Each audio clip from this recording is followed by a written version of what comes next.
السلام علیکم ورحمۃ اللہ وبرکاتہ۔ ناظرین گرامی، میں ہوں احمد، تمام دیکھنے اور سننے والوں کو میرا سلام۔ ناظرین گرامی، حضرت جابر بن عبداللہ رضی اللہ تعالی عنہ کا شمار جلیل القدر صحابہ میں ہوتا ہے۔ غزوہ احد میں ان کے والد 9 بیٹیاں چھوڑ کر شہید ہو گئے، جن کا جابر کے سوا کوئی کفیل نہیں تھا۔ والد عبداللہ کے ذمہ بہت سا قرض بھی تھا، جو اب ان کے نوجوان بیٹے جابر کو ادا کرنا تھا۔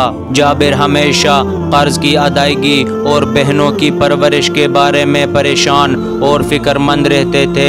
مسلمان رحمت عالم صلی اللہ علیہ وآلہ وسلم کی معیت میں غزوہ ذات الرقاع کے لیے روانہ ہوئے۔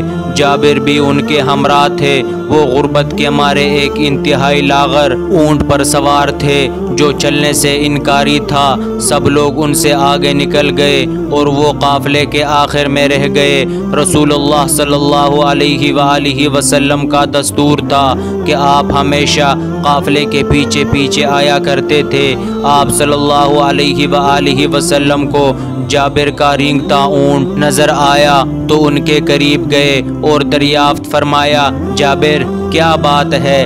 جابر نے قدر افسوس سے جواب دیا، یا رسول اللہ صلی اللہ علیہ وآلہ وسلم، میرا اونٹ پیچھے رہ گیا ہے۔ رحمت دو عالم صلی اللہ علیہ وآلہ وسلم نے فرمایا، اچھا ذرا اسے بٹھا دو۔ انہوں نے اونٹ بٹھا دیا۔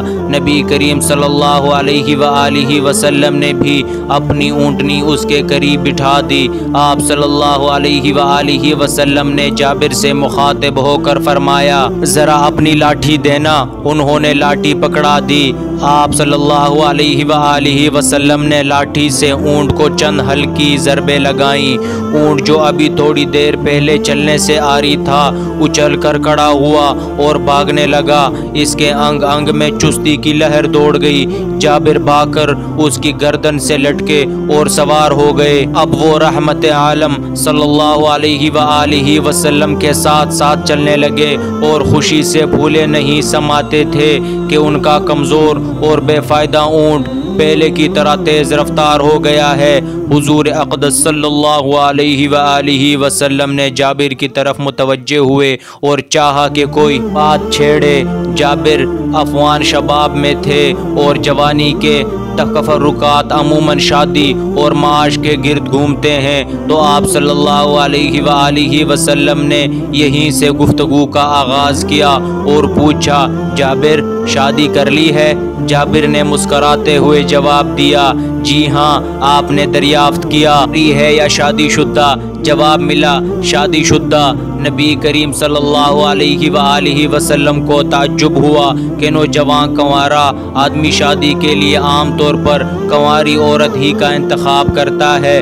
سو آپ صلی اللہ علیہ وآلہ وسلم نے فرمایا، بھلے بندے، کنواری عورت سے شادی کرتے تم سے کھیلتی اور تم اس سے ہنسی مذاق کرتے۔ جابر نے وجہ بیان کرتے ہوئے عرض کیا، یا رسول اللہ، آپ تو جانتے ہیں کہ میرے والد غزوہ احد میں 9 بیٹیاں چھوڑ کر شہید ہو گئے ہیں، جن کا میرے سوا کوئی کفیل نہیں۔ مجھے یہ بات اچھی نہیں لگی کہ ہم عمر کسی نوجوان لڑکی سے شادی کر لوں اور وہ سارا دن آپس میں لڑتی جھگڑتی رہا کریں۔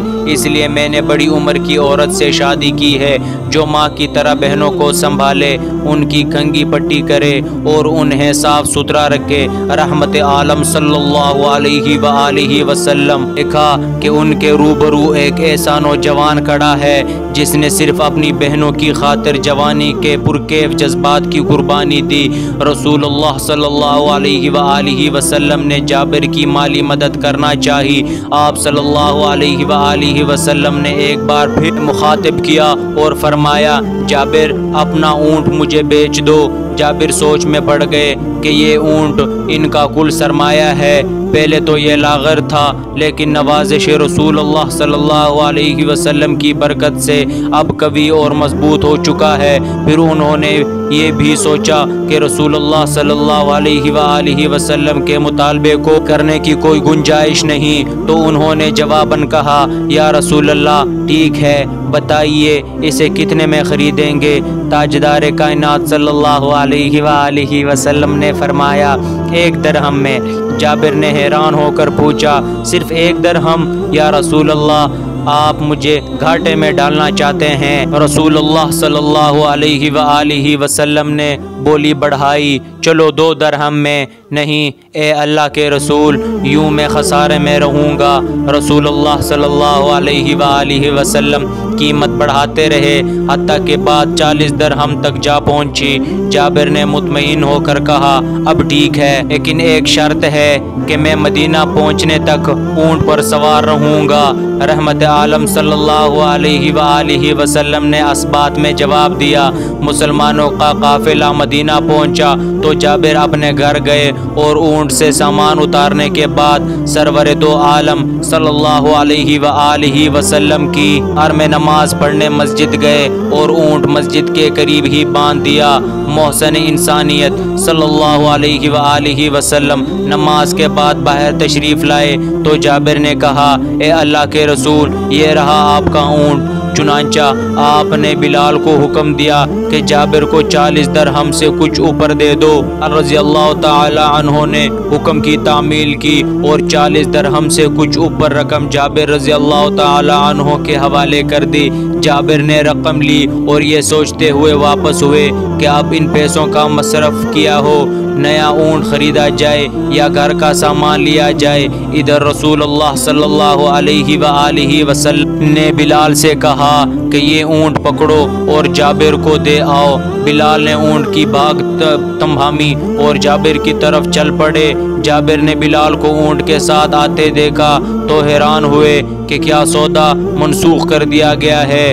بلال نے آتے ہی کہا، جابر اونٹ لیجئے۔ جابر نے حیرت سے پوچھا، کیا ہوا؟ کہا، رسول اللہ صلی اللہ علیہ وآلہ وسلم نے مجھے حکم دیا ہے کہ اونٹ آپ کو دے آؤں اور اس کی قیمت بھی آپ اپنے پاس رکھیے۔ یہ سن کر جابر رسول اللہ صلی اللہ علیہ وسلم کی خدمت میں حاضر ہوئے اور پوچھا کہ کیا مسئلہ ہے؟ کیا آپ کو اونٹ کی ضرورت نہیں؟ رسول اللہ صلی اللہ علیہ وآلہ وسلم نے مسکراتے ہوئے جواب دیا، تم کیا سمجھتے ہو؟ میں نے تم سے بھاؤ تاؤ اس لیے کیا تھا کہ تمہارا اونٹ حاصل کر لوں، یعنی میں نے تم سے بھاؤ تاؤ اس لیے نہیں کیا کہ وہ مجھے مل جائے، بلکہ میں اندازہ کرنا چاہتا تھا تمہاری مدد کے لیے کتنی رقم دے سکتا ہوں۔ نوجوانان ملت ذرا سوچیں کہ یہ کتنے بلند اخلاق ہونے کی علامت ہے۔ تاجدار کائنات صلی اللہ علیہ وآلہ وسلم نے نوجوان کی من پسند موضوع پر بات کا آغاز کیا اور جب اس پر صدقہ کرنا چاہا تو اسے ادب اور لطافت کی خوشنما غلاف میں پیش کیا۔ ناظرین گرامی، اگر آپ کو ہماری آج کی ویڈیو پسند آئی ہے تو برائے مہربانی لائک کریں، سبسکرائب کریں اور اپنے دوستوں کے ساتھ شیئر کریں۔ ملتے ہیں ایک نئی ویڈیو کے ساتھ۔ اللہ نگہبان۔